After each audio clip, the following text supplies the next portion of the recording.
الحمد للہ رب العالمین والصلاة والسلام علی اشرف الانبیاء والمرسلین وعلی آلہ وصحبہ اجمعین اما بعد۔ جی، ہم نے القواعد الاصولیہ کا تذکرہ شروع کیا ہے اور آپ لوگ یہ بات جان چکے کہ قواعد الاصولیہ میں اختلاف کی وجہ سے بھی فقہاء میں خاصا اختلاف ہوتا ہے۔ قواعد اصولیہ کا تعلق استدلال سے ہے۔ بس اوقات ایک نص سے استدلال میں فقہاء کی وجہت نظر مختلف ہوتی ہے، ان کے استدلال کا انداز مختلف ہوتا ہے، اس لیے اختلاف ہو جاتا ہے۔ اور نصوص جن الفاظ پر مشتمل ہوتی ہے ان الفاظ کو استدلال میں کیسے استعمال کرنا ہے اور وہ الفاظ کیسے ہیں، ان سے استخراج کیسے ہوگا، جیسے ہم نے آغاز کیا کہ لفظ کی وضع کبھی عام معنی کے لیے ہوتی ہے، کبھی خاص کے لیے اور کبھی مشترک کے لیے، اور لفظ عام کی دلالت کیا ہے اپنے معنی پر، اس بات تک ہم پہنچے ہیں۔ تو عام کی دلالت میں جمہور اور احناف میں تھوڑا اختلاف ہے، تو ہم عام کی دلالت کی بحث پر ہیں، دلالت العام۔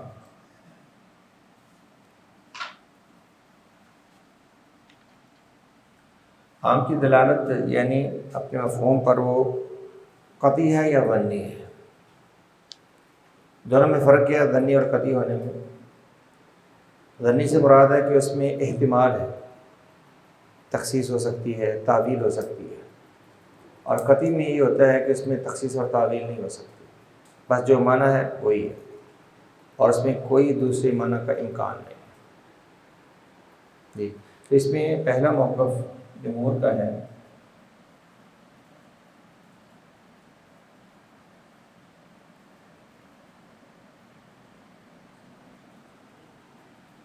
ان العام دلالته ظنیہ۔ عام کی دلالت اپنے افراد پر ظنی ہے۔ جمہور کا خیال ہے کہ عام کی دلالت اپنے افراد پر ظنی ہوتی ہے، یعنی تمام افراد پر عام قطعاً دلیل نہیں ہوتا، بلکہ اس میں تخصیص اور تعویل کا احتمال ہوتا ہے، اس میں تخصیص کا احتمال رہتا ہے۔ اور جمہور کی دلیل یہ ہے کہ کوئی بھی عام ایسا نہیں جس کی تخصیص نہ ہوئی۔ شریعت کے عمومات آپ دیکھ لیں اور کوئی بھی عام آپ کو ایسا نہیں ملے گا جس کی تخصیص نہ ہوئی، ہر عام کی تخصیص ہوتی ہے۔ جیسے اللہ کا فرمان ہے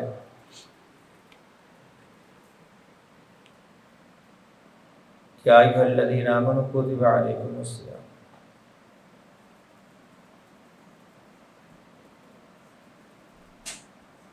اس میں پہلے کیا ہے؟ یا ایھا الذین آمنوا۔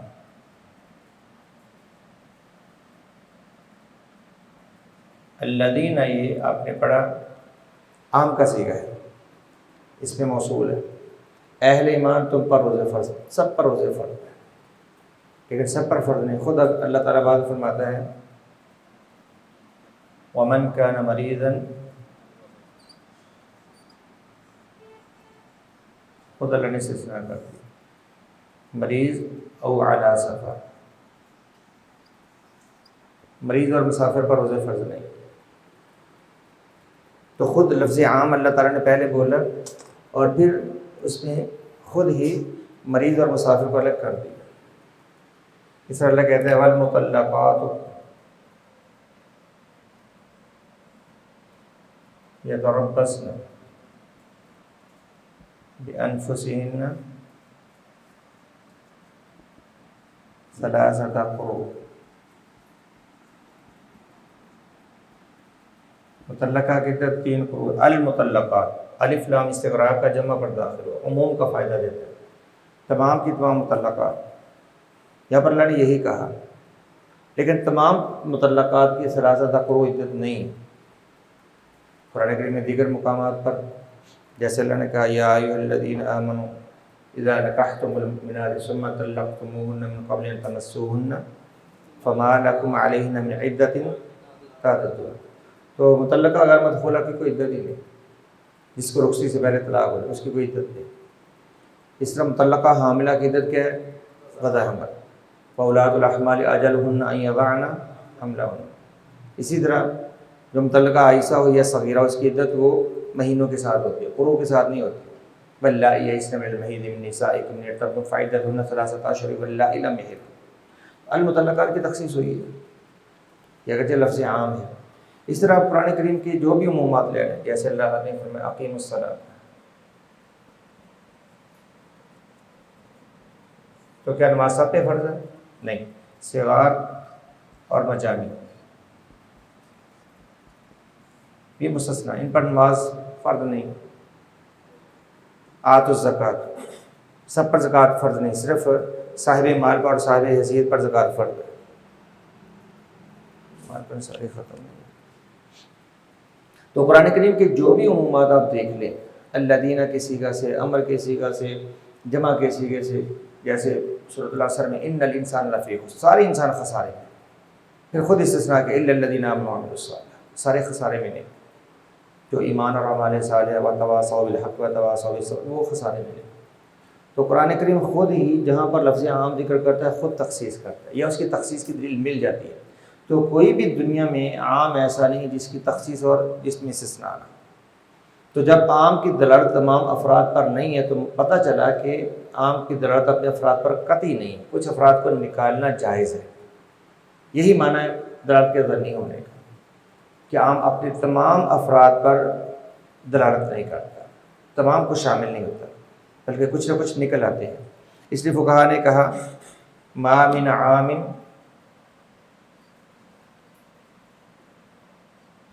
الا وقد خص منه البعض، کوئی بھی عام نہیں نصوص شریعت میں جس میں بعض افراد کی تخصیص نہ ہوئی. کوئی مثال ایسی ملتی ہی نہیں، کوئی بھی عام نہیں جس میں تخصیص نہ ہوئی. ہر عام کی تخصیص ہوتی ہے. تو جب ہر عام کی تخصیص ہوتی ہے معلوم ہوا کہ عام کی دلالت تمام افراد پر قطعی ہے، ظنی ہے. کچھ افراد پر عام دلیل ہوتا ہے اور کچھ وہاں سے نکل جاتی ہے. یہ جمہور کا مقبول، اس پر مثالیں ہیں، مزید مثالیں انشاءاللہ آگے آ جائیں گے.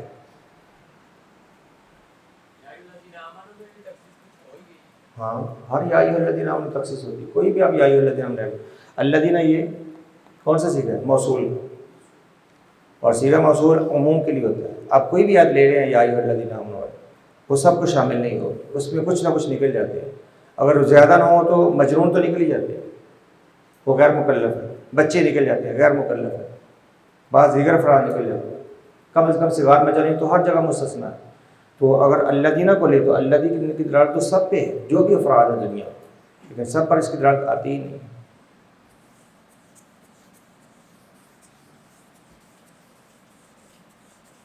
دوسرا موقف ہے احناف کا، وہ بھی آپ سمجھ لیں.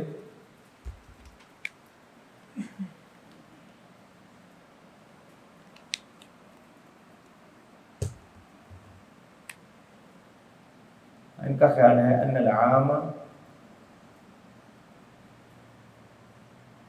دلالته على افراده قطعی. یہ دیکھ کے مار کر لاؤ، یہ چلتی نہیں، مار کر کافی ضرورت ہے، کام ہی نہیں کر رہے. عمیر دیکھ کے پوچھ کسی عبدالوکیل وغیرہ سے کیا مار کر دیں. تو یہ ہے مذہب الاحناف.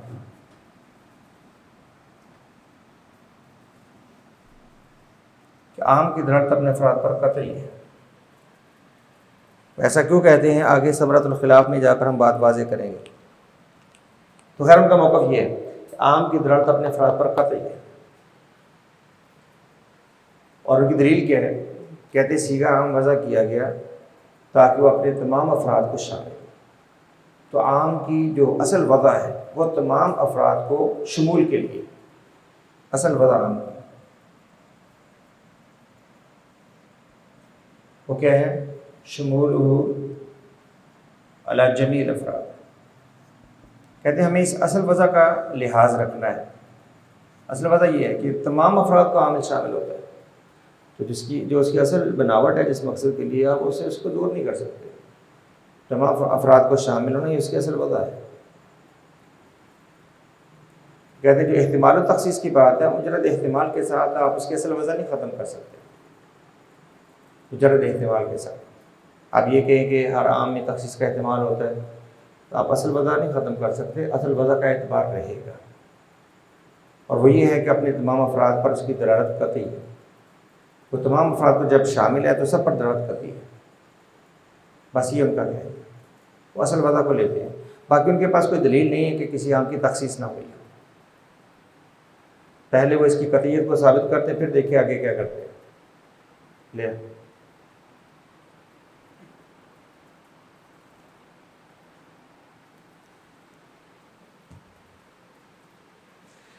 جی، اب ہم آتے ہیں ثمرۃ الخلاف کی طرف۔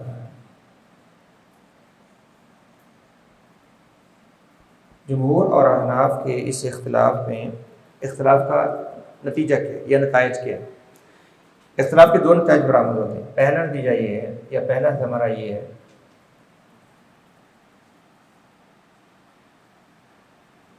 کہ اب ہم دیکھیں اگر عام کی دلالت قطعی ہے یا ظنی ہے، اس کی قطعیت یا ظنیت کو دیکھتے ہوئے پھر اس کی قوت دلالت میں فرق آ جاتا ہے، دلالت کی قوت میں فرق آ جاتا ہے۔ اگر ہم دلالت کو قطعی کہیں گے تو اس کی دلالت قوی ہے، اور ظنی کہیں گے تو دلالت اس کی ضعیف ہے۔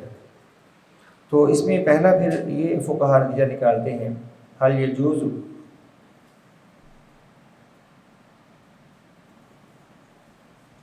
تخصیص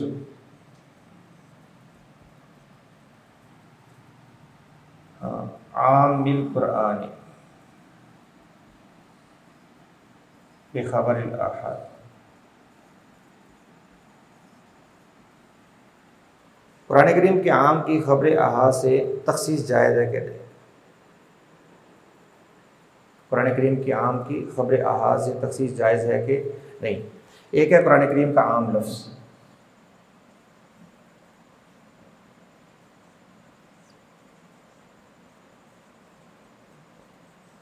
قرآن کریم کا عام لفظ، اور دوسری طرف ہے لفظ خاص فی خبر الآحاد۔ اب ان کو دونوں کو اگر ہم دونوں کو پرکھیں فقہا کے نظریات کی روشنی میں، تو لفظ عام قرآن کریم میں اس کی دلالت کیا؟ جمہور کے ہاں ظنی، دلالت ظنی ہے، اور لفظ خاص کی حدیث میں دلالت کیسی ہے؟ دلالتہ قطعی۔ اور اگر ثبوت کی بات کریں تو ثبوت کے اعتبار سے لفظ عام کی قرآن کریم کا ثبوت کیا ہے؟ ثبوت قطعی ہے نا سر، قطعی ہے۔ اور خبر احاد کا ثبوت کیا ہے؟ ثبوتہ ظنی۔ اب ادھر ثبوت قطعی ہے، دلالت ظنی ہے، ادھر دلالت قطعی ہے، ثبوت ظنی ہے۔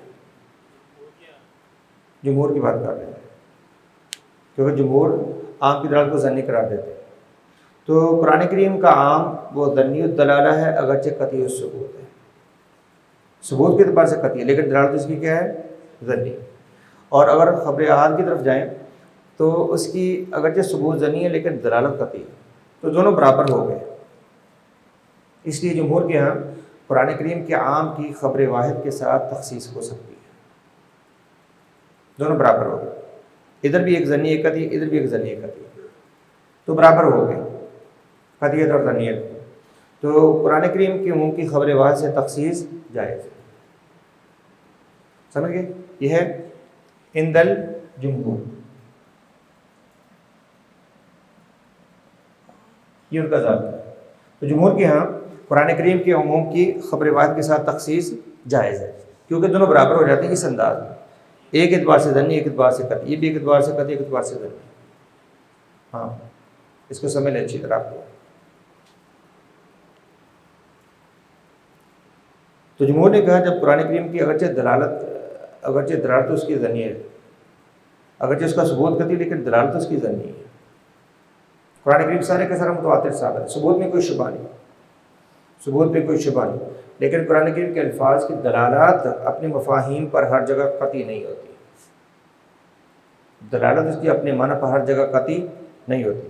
دلالت کا اور ایک انداز ہے اور ثبوت کا اپنا انداز ہے۔ ثبوت کیا ہوتا ہے کہ قرآن کریم ہمیں پہنچا قطعی انداز میں، اس کے ثبوت میں کوئی شک نہیں، جبکہ حدیث ساری ایسی نہیں، وہ ان میں متواتر کو قطعی مانا جاتا ہے اور خبر واحد کو قطعی نہیں مانا جاتا، وہاں پر کچھ نہ کچھ احتمال ہو سکتا ہے، اگرچہ جو دلیل ثابت ہے اس کو ہم احتمال کے ساتھ رد نہیں کرتے، لیکن پھر بھی قطعی اور ظنی میں ایک فرق تو ہے۔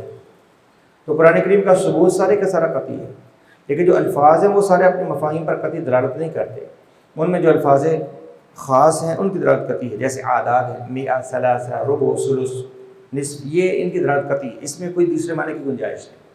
لیکن جو دیگر الفاظ ہیں، جو الفاظ مشترک ہیں، جو الفاظ عام ہیں، الفاظ عام میں کئی افراد ہوتے ہیں اور سب افراد پر عام کی دلالت قطعی نہیں ہوتی، کچھ افراد کا استثناء جائز ہے، اور الفاظ مشترک میں ویسے جیسے لفظ قرو ہے، وہ مشترک لفظ ہے، وہاں پر دلالت کا قطعی ہونا کوئی معنی نہیں رکھتا، وہ ظنی ہی ظنی ہے۔ تو الفاظ کی بات اور ہے اور ثبوت کی بات اور ہے، یہ جمہور نے کہا۔ احناف کا موقف سمجھا آپ؟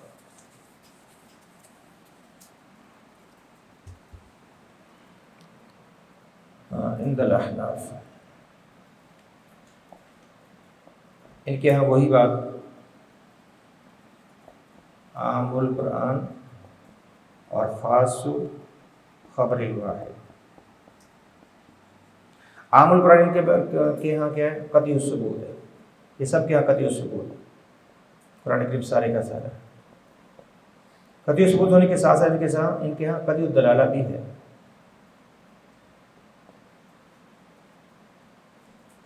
اور خبر واحد کیا ہے؟ ظنی الثبوت، خبر واحد کا خاص ظنی الثبوت، اگرچہ قطعی الدلالہ ہے۔ خاص سب کے ہاں قطعی ہے، خاص کی بات بعد میں آئے گی انشاءاللہ۔ اب دیکھیں یہاں پہ ایک طرف لفظ ہے قطعی الثبوت قطعی الدلالہ، دوسری طرف لفظ ہے ظنی الثبوت اگرچہ قطعی الدلالہ، تو خبر واحد قرآن کے مقابلے میں ضعیف ہو، کمزور ہو گئی، وہ دونوں اعتبار سے قطعی ہے، یہ ایک اعتبار سے قطعی، ایک اعتبار سے ظنی ہے، اسے کہتے ہیں خبر واحد قرآن کریم کے عموم کا مقابلہ نہیں کرتی، سمجھے؟ تو جب ہمارے پاس قرآن کریم کا عام ہو اور دوسری طرف خبر واحد سے خاص لفظ ہو، تب احناف کے ہاں قرآن کریم کے عام کی خبر واحد سے تخصیص نہیں ہو سکتی، اس کی خبر واحد سے تخصیص نہیں ہو سکتی، کیونکہ یہ کمزور ہے، یہ قوت والا ہے، اور تخصیص کے لیے اسی کے قوت میں چاہیے، تخصیص کے لیے خاص ایسا چاہیے جو قرآن کریم کی قوت میں ہو، ثبوت کے اعتبار سے اور دلالت کے اعتبار سے۔ اور ان کا کہنا ہے کہ جب آپ تخصیص کرتے ہیں تو وہ آپ بیان کرتے ہیں، اور جو مبین ہے وہ جو بیان کرنے والے اس کی قوت مبین والی ہونی چاہیے، جس کا بیان ہو رہا ہے اور جو بیان کرنے والے دونوں کی قوت ایک جیسی ہو تبھی بیان جائز ہے۔ اب لفظ مطلق یا لفظ مجمل یا لفظ مبین وہ تو بہت قطعی، اور جو آپ بیان لے کے آ رہے ہیں وہ ہو کمزور، تو یہ بیان نہیں بنتا، اور تخصیص کرنا بیان کی ایک صورت ہے، سمجھے؟ تو احناف کے ہاں قرآن کریم کے عموم کی خبر واحد کے ساتھ تخصیص جائز ہے۔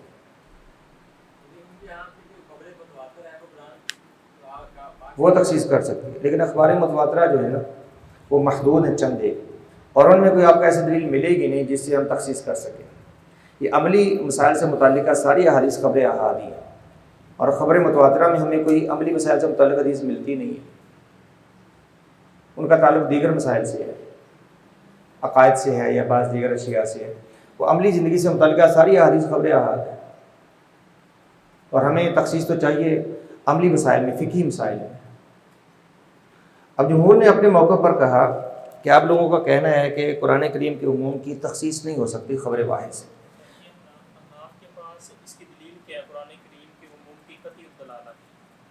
وہی نا پیچھے ہم نے دلیل دی تو ہے، کہتے اصل وضع کا اعتبار ہے کہ عام اصل وضع کے اعتبار سے عام وہ کیا ہے؟ شمولہ جمیع افراد، سب افراد کو شامل، اور بعض افراد کو آپ نہیں نکال سکتے، اگر نکالنا ہے تو اسی مثل قطعی دلیل لے کے آئیں،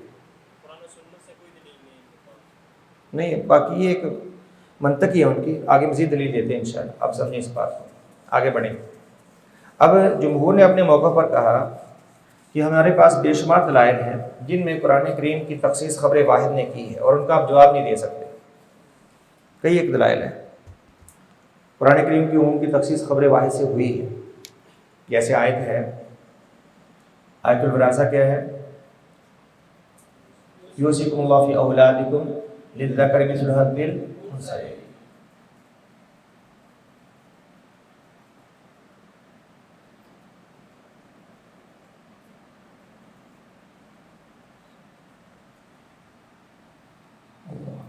یوں اللہ تعالیٰ نے وراثت کی تقسیم کا ایک اصول ذکر کیا کہ اللہ تعالیٰ تمہاری اولاد میں وصیت کرتا ہے کہ مذکر کو مؤنث سے 2 گنا دو، للذکر مثل حظ، اور اولادکم یہ عموم کا صیغہ ہے، جب جمع کی اضافت ہو ضمیر کی طرف، جمع مضاف ہو بھی عموم کا فائدہ دیتا ہے، تمام کی تمام اولاد۔ لیکن کیا تمام اولاد میں وراثت تقسیم ہوتی ہے؟ حدیث نے تخصیص کی، حدیث نے کیا کہا؟ لا یرث القاتل،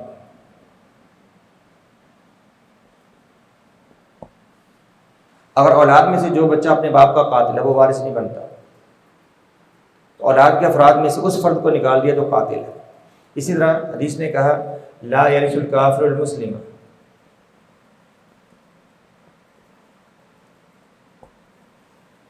کافر مسلم کا وارث نہیں بنتا۔ یہ تخصیص ہوئی ہے قرآن کریم، اور یہ حنفی بھی تخصیص کرتے ہیں، یہ تخصیص احناف بھی کرتے ہیں، تو اس کا کیا جواب ہے؟ اسی طرح دوسری دلیل ہے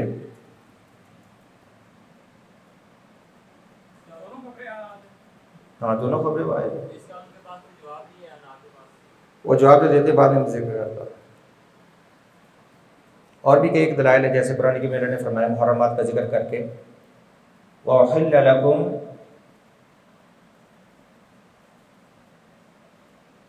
مَا وَرَاءَ ذَلِكَ، کہ سابقہ محرمات کے ساتھ کے علاوہ دیگر تمام عورتیں تمہارے لیے حلال ہیں۔ اللہ نے محرمات کا ذکر کیا، فرمایا وَأُحِلَّ لَكُمْ مَا وَرَاءَ ذَلِكَ، جبکہ خبر واحد میں کیا ہے؟ نہا رسول اللہ صلی اللہ علیہ وسلم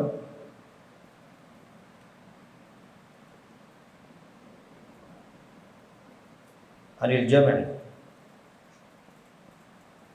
بین المرأة وعمتها والمرأة وخالتها۔ معلوم ہے نا حدیث صاحب کہ رسول اللہ صلی اللہ علیہ وسلم نے بتیجی اور اس کی پھوپھی کو اور خالہ اور اس کی بھانجی کو جمع کرنے سے منع، یہ قرآن میں نہیں ہے، یہ سنت میں، یہ خبر واحد ہے۔ اور ماں کی تخصیصی سے ہم کرتے ہیں، ساری عورتیں حلال نہیں، یہ محرمات میں آتی ہیں، یہ 2 عورتیں جمع نہیں ہو سکتی۔ قرآن نے جمع کا بیان کیا ہے وَأَن تَجْمَعُوا بَيْنَ الْأُخْتَيْنِ، 2 بہنوں کو جمع کرنا حرام ہے، لیکن اس کا ذکر نہیں کیا، یہ ہمیں خبر واحد سے ملتا ہے، اور جو قرآن کریم کے ماں کی تخصیص کرتا ہے۔ اب حنفیوں کے موقف کی طرف دوبارہ لوٹیں۔ اب حنفیوں نے اس کا جواب دینا ہے تو کیسے جواب دیتے ہیں؟ وہ کہتے ہیں کہ عام کی دلالت اپنے افراد پر قطعی ہوتی ہے، اور اگر آپ نے تخصیص کرنی ہے تو اسے مثل اسی طرح کا قطعی ثبوت چاہیے، قطعی دلیل چاہیے، اور جب کسی قطعی دلیل کے ساتھ ایک دفعہ عام کی تخصیص ہو جائے تو پھر وہ باقی افراد پر اس کی دلالت ظنی رہ جاتی ہے، اور باقی افراد سے مزید تخصیص آپ خبر واحد سے بھی کر سکتے ہیں، قیاس سے بھی کر سکتے ہیں، جیسے مرضی کر سکتے ہیں۔ یعنی ابتدائی طور پر عام کی دلالت اپنے افراد پر قطعی ہے، لیکن جب ایک دفعہ تخصیص ہو جائے، ایک دفعہ تخصیص ہوگی تو پھر باقی افراد پر اس کی دلالت کیا رہ جاتی ہے؟ ظنی۔ باقی افراد پر اس کی دلالت ظنی ہے، تو باقی افراد سے پھر آپ جیسے چاہیں تخصیص کریں۔ اب یہاں کہتے ہیں وہ کہ تمام اولاد کے لیے وراثت لازم نہیں، کیونکہ یہ جو احادیث ہے نا یہ مشہور احادیث ہے،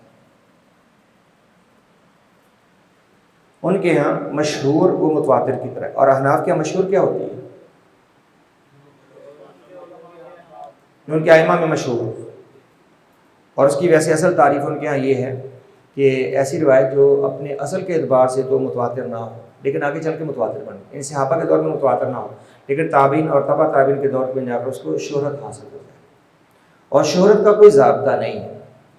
شہرت کا اگر حنفیوں کی کتابوں کو دیکھیں تو صرف یہی ضابطہ ہے جو ان کے ائمہ میں مشہور ہو، جن کے ائمہ میں مشہور ہو اس کو مشہور کہہ کر اسے تخصیص کر لے، جو احناف کے ہاں مشہور ہو، کہتے ہیں یہ حدیث مشہور ہے، ان مشہور حدیث کے ساتھ اولاد کی ان کی تخصیص ہو سکتی ہے۔ اور یہاں پر احل لکم ما وراء ذلک کہتے ہیں، یہاں پر ایک دفعہ پہلے قرآن کریم کی قرآن سے تخصیص ہو چکی ہے، وہ دوسرے اللہ کے قول میں ولا تنکحوا المشرکات۔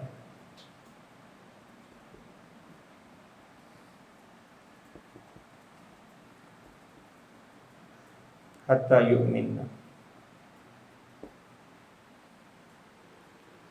کہ مشرکہ عورتوں سے نکاح مت کرو جب تک وہ ایمان نہ لائے۔ تو ماں سے مشرکہ نکل گئی، جب ایک دفعہ ماں کی تخصیص ہوگی اب باقی افراد پر اس کی دلالت ظنی ہے، وہ پھر اس خبر واحد سے اب تخصیص کر سکتے ہیں۔ اس کا اس طرح سے جواب دے دیا۔ سمجھ مرفوع بات، ماں کی دلالت اپنے افراد پر کیا ہے؟ قطعی ہے، کیونکہ لفظ عام ہے۔ اب اس کی تخصیص ایک دفعہ قرآن کریم کی آیت سے ہو چکی ہے، اس کے افراد میں سے مشرکات کو قرآن کریم نے نکال دیا، جب کچھ افراد نکل گئے اب باقی افراد پر عام کی دلالت ظنی رہ گئی ہے، اب اس کی تخصیص خبر واحد سے جائز ہے۔ تو احناف کا پورا موقف سمجھ لیں دوبارہ، ان کا کہنا ہے کہ عام کی دلالت اپنے افراد پر قطعی ہوتی ہے، لیکن جب اس کی تخصیص ایک دفعہ ہو جائے قرآن کریم کے ساتھ یا خبر متواتر کے ساتھ، تو باقی ماندہ افراد پر اس کی دلالت رہ جاتی ہے ظن نہیں۔ اب ان کی تخصیص جیسے مرضی کرو، وہ خبر واحد سے بھی کر سکتے ہیں، قیاس سے بھی کر سکتے ہیں۔ تو کہتے ہیں ایک دفعہ تخصیص قرآن کریم کی قرآن سے ہو گئی، پھر ہم نے اس کی حدیث سے تخصیص کرنا جائز ہو گیا۔ اسی طرح جو اللہ تعالیٰ کا فرمان ہے، اسی مثال بھی آپ دیکھ لیجیے، انما حرم علیکم المیتۃ،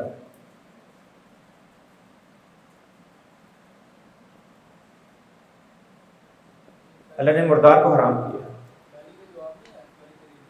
وہ بتا دیا، اس کو خبر مشہور کہہ دیتے ہیں۔ انما حرم علیکم المیتۃ، المیتہ الف لام داخل ہوا مفرد کے صیغے پر، جو عموم کا فائدہ دیتا ہے، ہر مردار تمہارے لیے حرام۔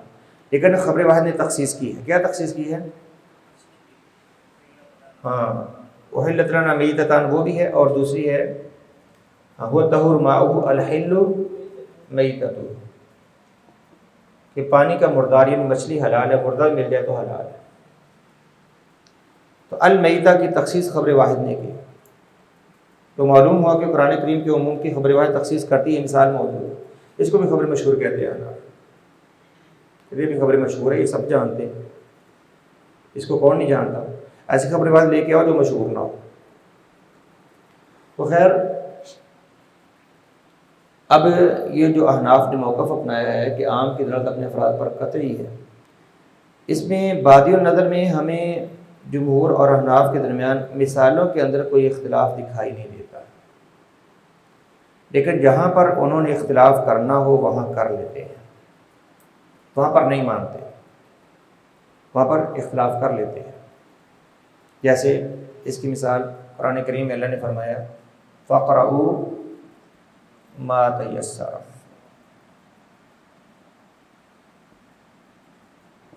من القرآن، جو بھی میسر عام ہے، جہاں سے مرضی پڑھو۔ اور حدیث نے کہا لا صلاۃ الا بفاتحۃ الکتاب۔ اب اس کی تخصیص اس خبر واحد سے نہیں کرتے، کہتے قرآن کریم قطعی الدلالہ ہے، یہ ظنی الدلالہ ہے، اس کی تخصیص سے کیسے ہو سکتی ہے؟ اس لیے ان کے یہاں مطلق قرآن واجب ہے، سورۃ الفاتحہ فرض نہیں ہے۔ یہ جو اصول بنایا اس کے وہ فائدے بھی اٹھاتے ہیں نا اپنے اصول کے، کہ مطلق قرآن پڑھنا واجب ہے، سورۃ الفاتحہ واجب ہے، یہاں پر فائدہ اٹھا لیا۔ اس سے کہتے ہیں اللہ فرماتا ہے وَإِذَا قُرِئَ الْقُرْآنُ فَاسْتَمِعُوا لَهُ وَأَنصِتُوا، جب قرآن پڑھا جائے تو خاموش رہو، ہر حال میں خاموش رہو، جگہ اس کو کیا کر رہے ہیں۔ تو کہتے ہیں جب آپ سورۃ الفاتحہ پڑھتے ہیں تو امام کی آپ اونچی آواز سے کہتے ہیں، اس لیے آپ کو اونچی آواز سے پڑھنا یہ یعنی امام کے ساتھ ساتھ قرات کرنا خبر واحد سے، جبکہ قرآن کریم نے مطلقاً منع کیا کہ مت پڑھو۔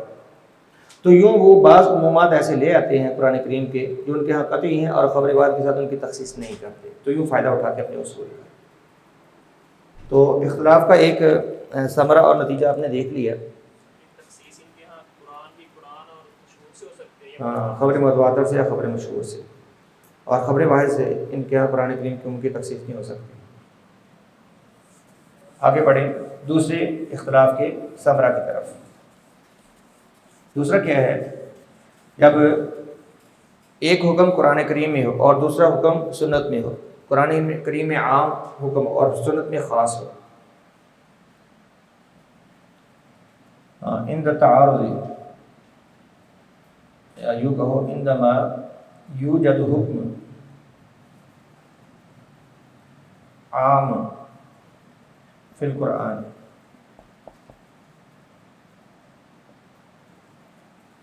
ویخالفہ خبر خاص، قرآن کریم میں ایک عام حکم ہے اور خبر واحد میں اس کے مخالف ایک ہمیں حکم ملتا ہے، اب اس کا کیا کریں؟ قرآن کریم میں عام حکم ہے اور خبر واحد میں اس سے مختلف حکم ہے، تو جمہور کے ہاں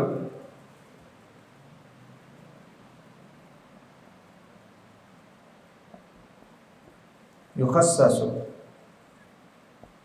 عام القرآن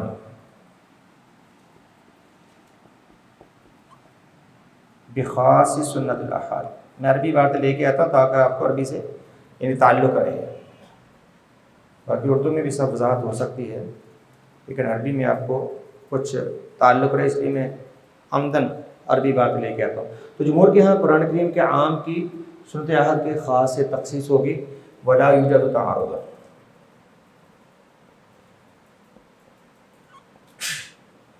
تعارض نہیں ہوتا، آپ سنت کے ساتھ قرآن کی تخصیص کر دیں اور بات ختم کریں، کوئی تعارض والی بات نہیں۔ اور پچھلی مثالیں اس پر دلیل ہے، اس پر مزید مثال جیسے اللہ نے فرمایا یا ایھا الذین آمنوا انفقوا من طیبات ما کسبتم ومما اخرجنا لکم من الارض،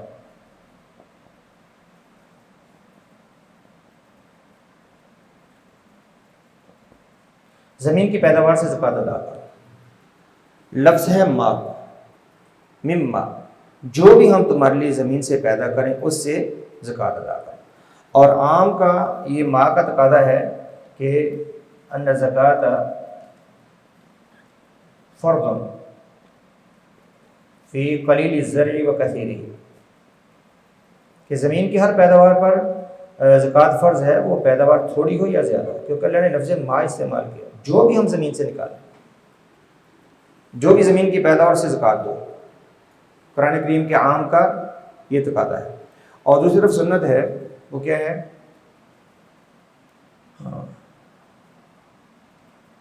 سنت نے نصاب بیان کیا ہے 5 وصف کے ساتھ، کیا ہے الفاظ حدیث کے؟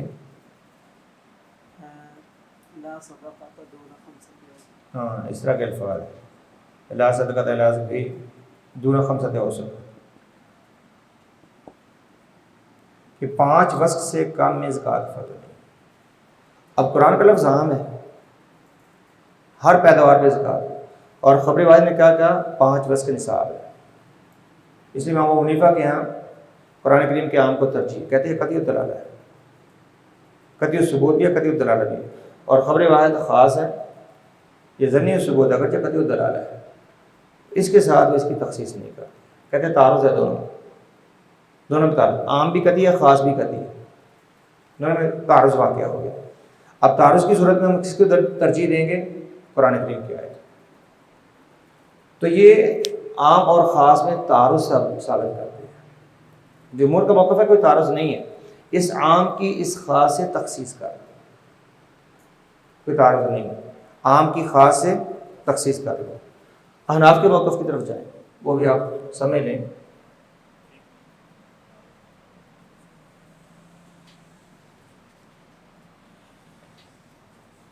یہاں تخصیص نہیں مانتے، یہاں تعارض مان لیتے، پیچھے تخصیص مان لیتے۔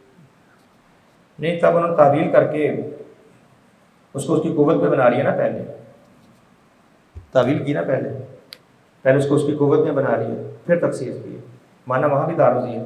جب دونوں خاص ہو گئے، دونوں قوت میں ایک جیسے ہو گئے، تو پھر کچھ نہ کچھ کرنا پڑا۔ احناف کے یہاں کیا موقف ہے؟ یوجد بینہما تعارض،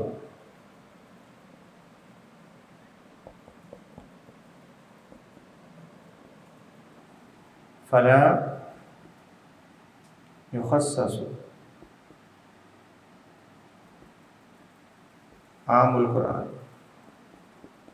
بخبر الآحاد. کہتے ہیں اب تعارض آ گیا. اب تعارض میں یہ نہیں ہو سکتا کہ آپ خبر واحد کے ساتھ قرآن کی تخصیص کر لیں. تعارض ہے، تعارض کو اور انداز میں دور کریں. اور تعارض کو دور کرنے کی صورت کیا ہے؟ قرآن کریم کے عام کو ترجیح حاصل ہے، یہ راجح ہے، یہ مضبوط ہے، اور یہ مثال آپ کے سامنے ہے. اور مزید وہ کہتے ہیں اپنے اس قول کی تائید میں، کہتے ہیں قرآن کریم کے عموم کی تصدیق وہ ایک خبر واحد کے عموم سے بھی ہوتی ہے. ایک دوسری خبر واحد ہے. نبی صاحب نے فرمایا ما سقطہ السماء او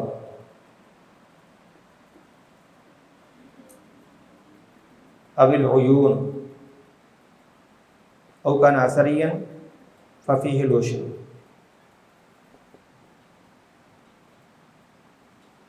فرمایا کہ جس کو آسمانی پانی سیراب کرے یا چشمے یا بارانی زمین ہو اس میں عشر. اس میں اپنے لفظ ما استعمال کیا.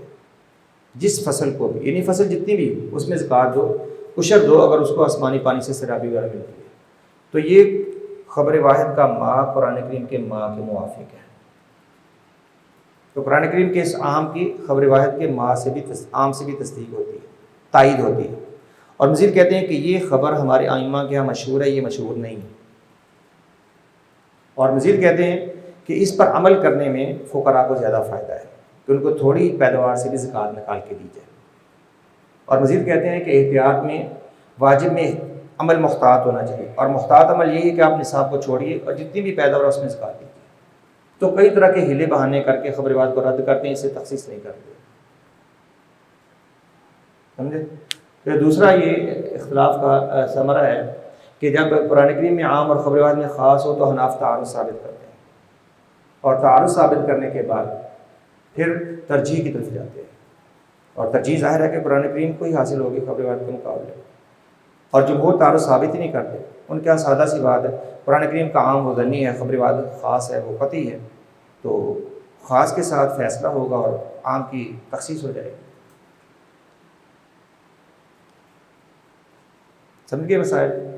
تو یوں ان اصولوں کے ساتھ احناف نے جو یہ نظریات اپنائے ہیں نا، اس کے پیچھے لاجک کیا ہے؟ شروع میں نے آپ کو بتلایا تھا.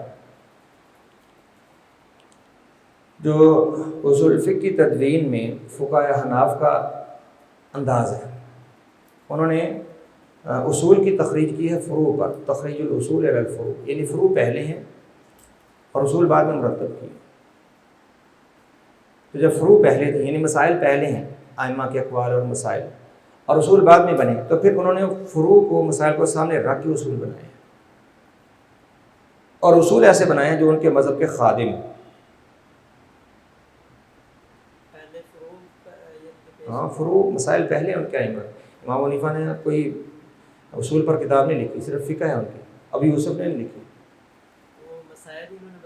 صرف مسائل ہیں سارے، مسائل ہی ہیں سارے ان سے منقول جو ہیں. ان سے کوئی اصول کی کتاب مروی نہیں. امام شافعی نے لکھی اصول پہ پہلی کتاب، شروع میں نے سب وضاحت کی تھی. تو جب مسائل کو سامنے رکھتے ہوئے اصول بنائے تو پھر اصولوں کو اپنے مذہب کے خادم بنانے کی کوشش کی. پھر جہاں پہ ایسا لگا کہ کچھ مسائل پر زیادہ آ رہی ہے تو پھر اصول ایسے بنانا پڑے جمہور کی مخالفت میں. اور یہ سراسر یعنی اصولی روح سے، لغوی روح سے، عقلی روح سے ان کا کوئی جواز نہیں بنتا. عام کو قطعی کہنے کا کوئی جواز ہی نہیں. لیکن انہوں نے عام کو قطعی کہا ہے. خود ہی بعد میں کئی مسائل میں تسلیم کرنا پڑا، کسی کو خبر مشہور کا نام دے کے، کسی کو ادھر ادھر کے نام دے کے. بعض مسائل میں جب دیکھا کہ امام صاحب کا قول اب جمہور کے موافق آیا اور انہوں نے خبر واحد کے ساتھ قرآن کریم کی تخصیص کی ہے، تو پھر کہا یہ ہمارے ائمہ میں مشہور تھی اور قرآن کریم کے برابر ہو گیا اپنی شہرت کی وجہ سے. اور جہاں پر انہوں نے تخصیص نہیں کی اس کو کہہ دیا یہ خبر واحد ہے. اور یہ جو حدیث ہے کہ 5 وسق سے کم میں زکوٰۃ فرض نہیں، یہ صحیح کی روایت ہے، یہ کوئی عام روایت نہیں ہے. یہ بخاری مسلم کی روایت ہے اور صحیح ترین روایت ہے، اس میں کوئی شک نہیں. تو اس کو خبر واحد کہہ کر نظر انداز کر دیا. لا صلاۃ الا بفاتحہ، اس کو خبر واحد کر کے نظر انداز کر دیا، خاطر میں نہیں لائے. کیونکہ قول امام کیا ہے کہ زمین کی پیداوار میں نصاب نہیں، اس کی خدمت کرنی ہے. اس کی خدمت کے لیے یہ راہ نکال لی. پہلے تعارض ثابت کیا اور تعارض ثابت کر کے پھر مرضی سے ترجیح دی. تو یہ باتوں کو تروڑ مروڑ کے پیش کرنا اور اس طرح اصولوں کے گلے گھونٹنا یہ اہل الرائے کا وتیرہ ہے. ایک اور وضاحت تھی عام میں کہ وہ کس طرح سے اپنے مسائل کو اصولوں کی صورت میں صحیح شکل دینے کی کوشش کرتے ہیں، لیکن وہ اس سے ذرا مختلف ہے۔ آج کے لیے اتنا کافی ہے، آپ اس سبق کو اچھی طرح سمجھ لیں، تو کل انشاءاللہ اس پر مزید وضاحت کریں گے۔ زندگی شعور سے، الحکمہ انٹرنیشنل۔